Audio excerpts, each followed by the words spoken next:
평소 누차 얘기했었지만은 이제 9장 10 9장 10장은 이제 예수님의 치유 사역을 집중적으로 보고하고 있는 장이라고 그랬습니다.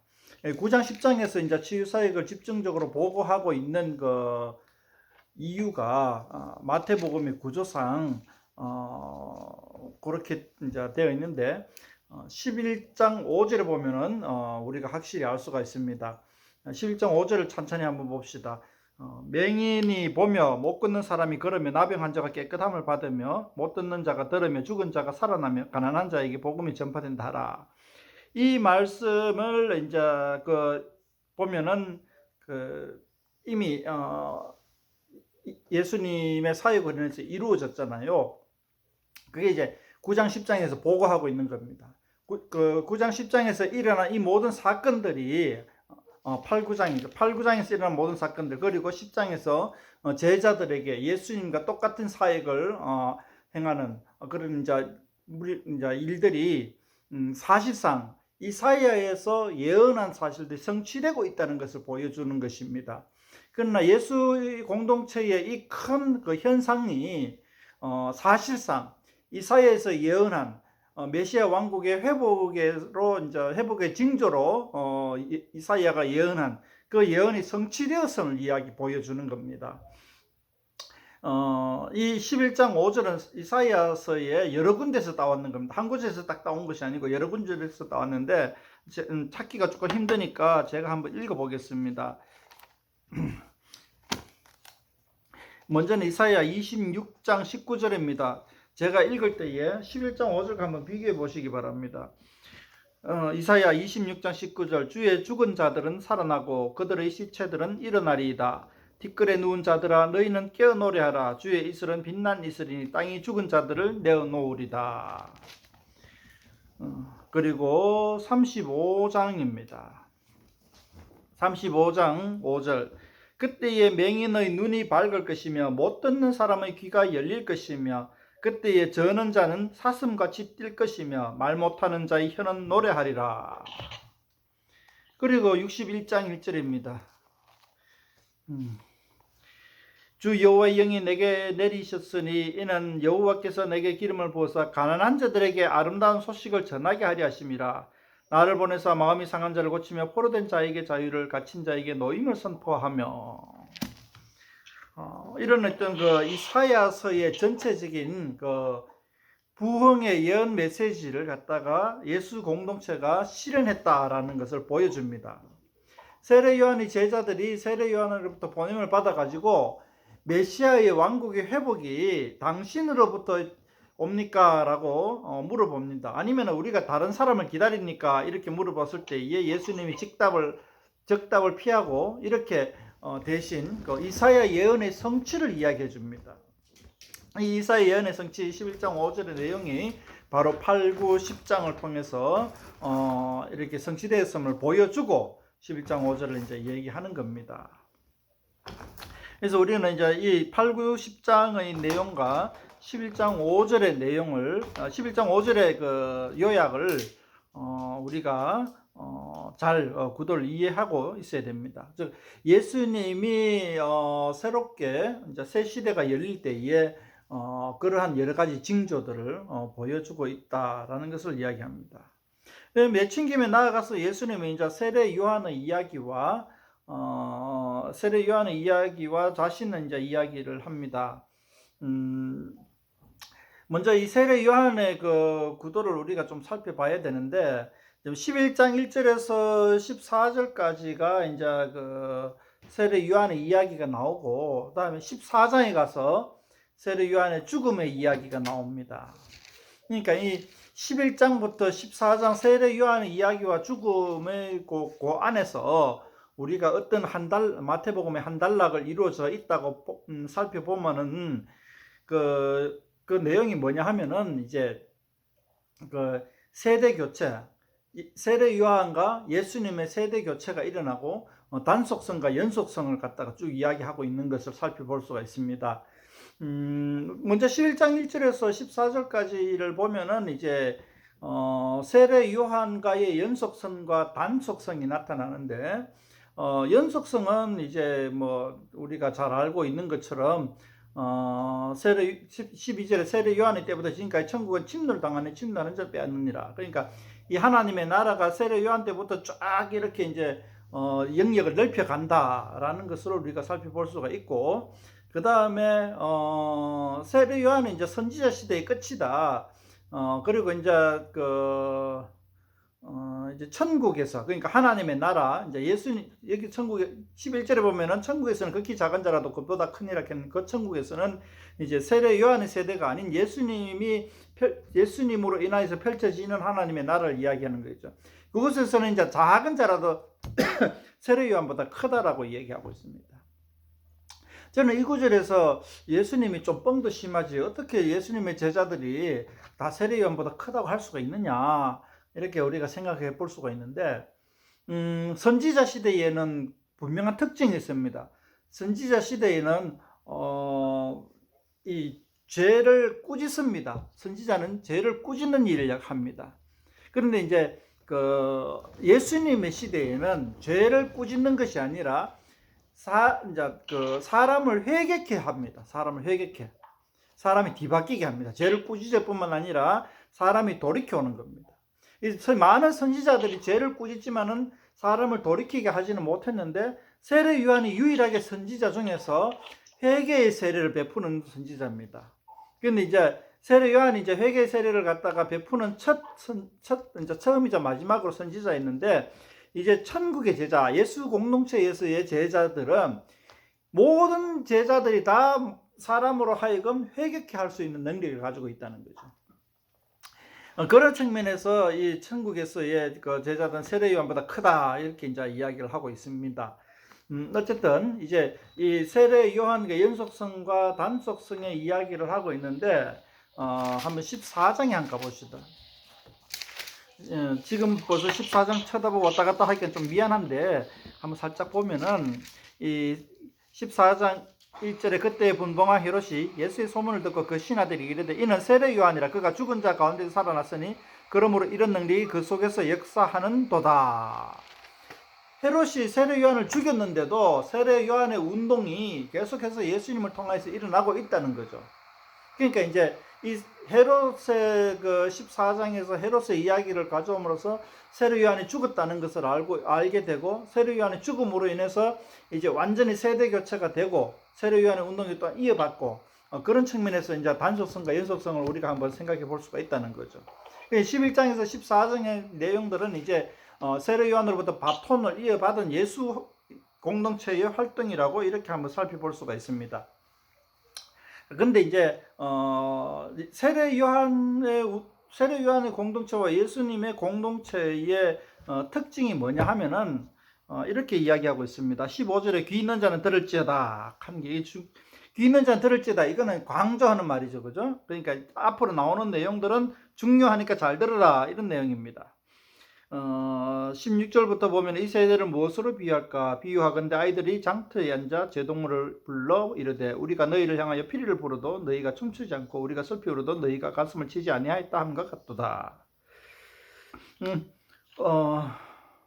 그러니까 이 세례 요한도 그렇고 예수님도 그렇고 아무리 이야기해도 이 사람들이 도무지 움직이지 않습니다. 마음이 움직이지 않는 거죠. 그러니까 이 공감하는 능력을 완전히 잃어버렸다는 거죠. 그러니까 16절에서 19절에 보면은 완전히 공감하는 능력을 완전히 잃어버린, 예수님을 봐도 요한을 봐도 멀뚱멀뚱하게 쳐다보기만 하고 욕하기만 하는 그러한 이 세대. 그 다음에 20절에서 24절까지를 보면은 회개치 아니하는 걸 갖다 나타나고 있습니다. 오죽하면 소돔보다 못하다, 이렇게 얘기를 하고 있겠습니까? 예수님이 주로 사역한 고라신, 베세다, 가버나움 전부 갈릴리 북부 지역을, 도시나 지방을 이야기하고 있는데요. 거기에서 예수님이 많은 활동을 했지만은 이 드로와 시돈이라 하는 이 고대 굉장히 유명한 항구 도시, 그러한 도시보다도 못했다. 그리고 소돔보다도 못했다. 우리는 소돔이란 도시는 잘 알고 있고 롯이 거하였던 도시로서 이제 뭐 워낙 타락해가지고 하나님이 불유황으로 이제 멸망시켰는 도시라고 잘 알고 있는데, 이 두로와 시돈이라는 것은 세속 도시, 마찬가지 소돔마처럼 세속적으로 굉장히 발달한 도시입니다. 항구 도시니까 이 떠내기들이 가는 도시. 그러니까 우리나라로 치면은 우리나라 저희 세대가 기억하는 거로 치면은 역전, 그러니까 대구역 같은데 그런 앞에 있는 그 난잡한 모습을 떠올리면 되겠습니다. 행인들이 왔다 갔다 하니까, 떠내기들이 왔다 갔다 하니까 그 도시는 굉장히 문란하고 난잡해지고 이 전통적인 가치가 무너져 버리는 그런 데가 갖다 두로와 시돈이라고 하면 생각해 보면 되겠습니다. 항구 도시니까 굉장히 그 많은 사람들이 왔다 갔다 하면서 상업적으로는 발달하지만은 문화적 정체성이 없어지고 그냥 타락한 인간의 본능만이 살아있는 그런 도시를 연상하면 되겠습니다. 근데 그런 도시, 그러니까 이미지가 안 좋죠. 예수님 당시 활동하던 시대에 사람들의 머릿속에 그려지는 두로와 시돈의 이미지는 굉장히 타락한 도시.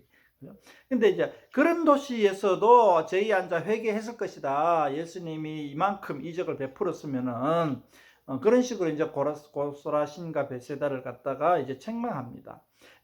결론적으로 말하자면은 예수님이 그 사람들이 회개하지 않는다는 겁니다. 예수님이 아무리 그 설교하고 이적을 베풀고 사랑을 베풀어도 회개하지 않는다, 이런 뜻인 겁니다.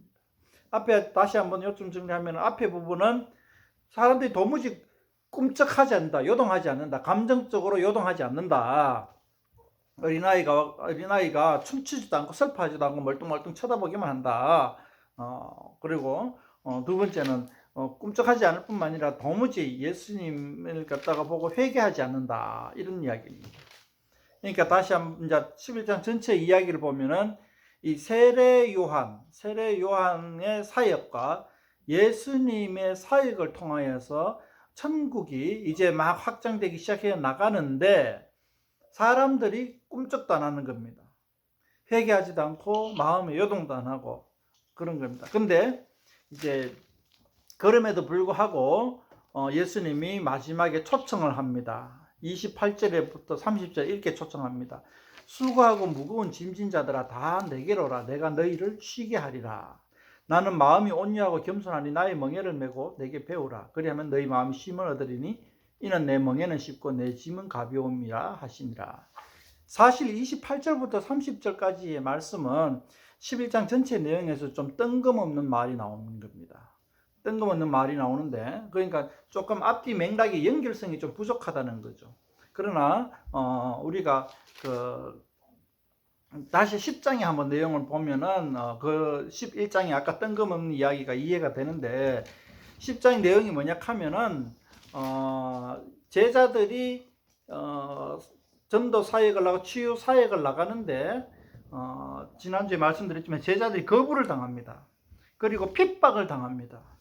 그래서 제자들이 두려워 떠는 상황에 놓이게 되는데, 그럼에도 불구하고 이 10장의 전체적인 주제는 제자들을 영접해라 라는 겁니다. 제자들을 영접해라. 그러니까 이 마태복음이 전도서잖아요. 그죠? 전도하기니까 제자들을 영접하는 자 상을 받는다. 그게 40절에서 42절까지죠. 그러니까 10장 40절 42절. 그러니까 제자들은 핍박당하고 거부당하고 두려움에 떨고 있는 그 제자들을 너희들이 영접을 해라, 이런 얘기입니다. 11장에서는 이제 예수님과 세례 요한이 있는데, 예수님으로 초점을 모은다면은 예수님은 이 개토 당해 있는 거죠. 뭐 아무리 열심히 설교해도 못 알아듣는 것이고 알아들을 생각도 안 하는 것이고, 그리고 뭐 두로와 시돈 소돔 받아도 못한 도시고, 그럼에도 불구하고 예수님을 따라라, 예수님에게로 가라, 이런 이야기입니다. 예수님은 거부당하고 예수님은 소외당하고 회개하지 않고 예수님의 말씀을 귀 기울이지도 않지만은 28절 30절 그런 대세에도 불구하고 예수님에게 가라.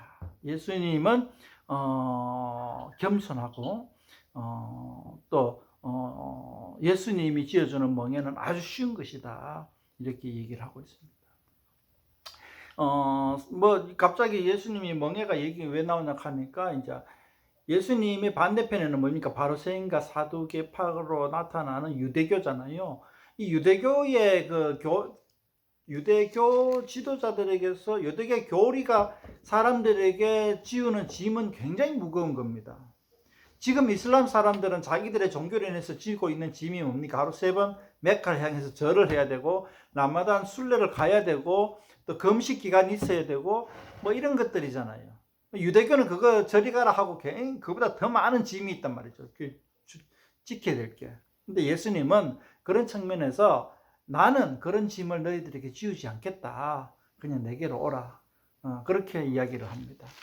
많은 사람들이 예수님을 거부하고 막 회개하지 않고 하지만은, 그러나 이 마태복음을 읽는 사람들은 예수님에게로 오너라. 그 얘기를 지금 마태복음 12장에서 하고 있습니다. 다시 한 번 더 말씀드리면 마태복음 10장에서는 제자들을 영접하라 라고 얘기하고 있고, 12장에서는 예수님을 따라오너라 라고 이야기하고 있습니다. 예수님의 짐은 가볍다 이렇게 이제 얘기하고 있는데, 이제 오늘날 우리 상황을 한번 봅시다. 우리는 과연 예수님을 어떻게 모시고 있는가 한번 생각해 볼 필요가 있습니다. 우리는 어린아이와 같이 뭐 피리를 불어도 노래를 못 부르고, 또 그 슬피 울어도 너희가 가슴을 치지 않고, 그러니까 감정이입이 안 되는 그런 상황에 있지는 않습니까? 사실 우리나라의 한국교회는 좀 그런 측면이 있는 것 같아요. 그러니까 좀 맹숭맹숭하다랄까. 예수님의 말씀을 따른다고 하지만은 예수님 말씀이 뭔지도 모르고, 좀 많이 지금 이렇게 어둡고 귀가 어두운 상태에서 이야기를 해도 못 알아듣는 그런 상황이 아닌가. 못 알아들으니까 회개도 안 하는 거예요. 교회 다니면서도. 그러니까 교회 다니는 게 이미 우리 몸에 배겨 있지만은 우리의 가슴을 치지는 못하는 거죠. 우리의 가슴을 울리지는 못하는 거죠. 교회 가고 예배 드리고 찬양하는 것이 우리 몸에 배어 있지만은 그건 습관이고 우리의 문화일 뿐이지 우리의 가슴을 좌지우지하지는 못하는 그런 상황이 있지 않는가. 그러면서도 유대교처럼 우리는 교회 열심히 다니는 사람들은 교회에서 온갖 짐이 다 매여져 있는 거예요. 11조도 내야 되고 헌금 많이 해야 되고 교회 봉사도 해야 되고 예배 시간 일주일에 10번 넘게 있는 예배 시간 참석해야 되고, 뭐 그런 어떤 그 많은 짐들을 교회 안에서 지고 있지는 않습니까? 근데 실제로는 예수 공동체는 그러한 삶의 짐은 예수님이 별로 달가워하지 않는다라는 사실을 우리가 오늘날 좀 알았으면 좋겠습니다. 새벽기도 뭐 나갈 수 있으면 나가면 좋겠지만은 그것이 우리의 짐이 되어서는 안 되고, 헌금을 많이 하면 좋겠지만은 그것이 우리의 짐이 되면 안 될 것이고, 교회 봉사도 많이 하면 좋겠지만 그것이 과도해서 우리의 일상생활을 방해하면 안 되겠습니다. 예수님의 짐은 아주 가볍고 즐거운 것입니다. 오히려 세상의 짐을 내려놓게 하는, 세상에서 피곤의 짐을 짊어지고 다니는 그 짐을 내려놓게 하는 그런 역할들이 예수 공동체 안에서 일어나야 된다는 사실입니다. 너무 뭐 갑자기 처음부터 쭉 가니까는 조금 놓친 것이 좀 많지 싶은데요. 11장 1절에 보면 이렇게 얘기합니다. 예수께서 12제자의 맹활기를 마치시고 이에 그들의 여러 동네에서 가르치시며 전도하시려고 그 길을 떠나가시니라. 여기서 1절에 가르치시며 전도하시려고 그 길을 떠나가시니라 하는 거, 8, 9, 10장은 뭐라고요? 치유하는 거, 고치시는 거. 그런데 이제 11장부터는 가르치고 전도하시는 거. 그러니까 티칭, 프리칭 하러 가는 것이고, 8, 9, 10장에서는 힐링했던 이야기입니다.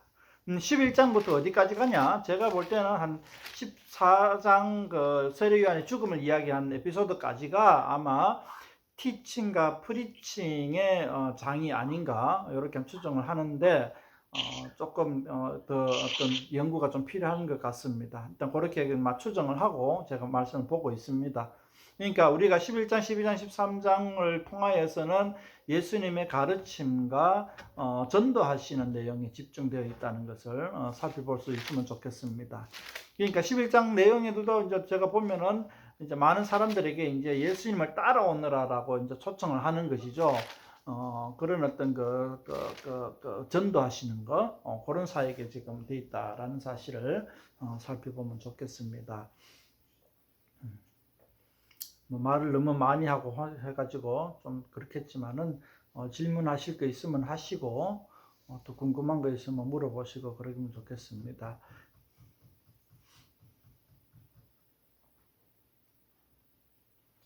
14절에 만일 너희가 즐겨받을진대 오리라 한 엘리야가 곧 이 사람이니라. 그러니까 예수님 당시의 사람들은 엘리야가 오기를 학수고대한 거죠. 그러니까 메시아가 오기 전에 엘리야가 올 것이다 라고 기대하고 있던 거죠. 그렇게 기대하고 있는데 이제 예수님은 엘리야를 기대하고 있는데 그 엘리야가 바로 세례 요한이다 이렇게 얘기하고 있습니다. 그럼 사람들이 왜 엘리야가 예수님보다 먼저 올 것이다 라고 기대하고 있는가 하면은 말라기서 4장 5절 말씀에 의해서 엘리야가 온다 이렇게 이제 이야기를 하고 있습니다. 준비는 안 했습니다. 한번 찾아봅시다. 말라기 4장 5절에 말라기 4장 6절이 구약 끝나는 겁니다. 근데 이제 말라기 4장 5절에 제가 읽겠습니다. 보라 여호와의 크고 두려운 날이 이르기 전에 내가 선지자 엘리야를 너희에게 보내리니 하는 말씀이 있습니다. 이 말씀을 유대인들은 붙잡고 엘리야가 오고 나면은 메시아가 올 것이다 이렇게 막 한참 기대하고 있던 겁니다. 기대하고 있는데 이제 예수님이 오리라고 한 그 메시아다 얘기하니까 그럼 엘리야는 어떻게 되지? 이렇게 묻는 겁니다. 그러니까 사실상 세례 요한이 엘리야다 이렇게 이제 예수님이 얘기하고 있는 겁니다.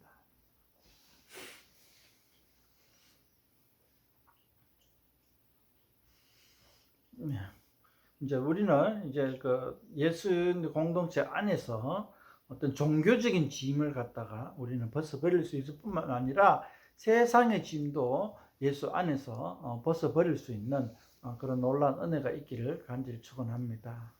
기도합시다.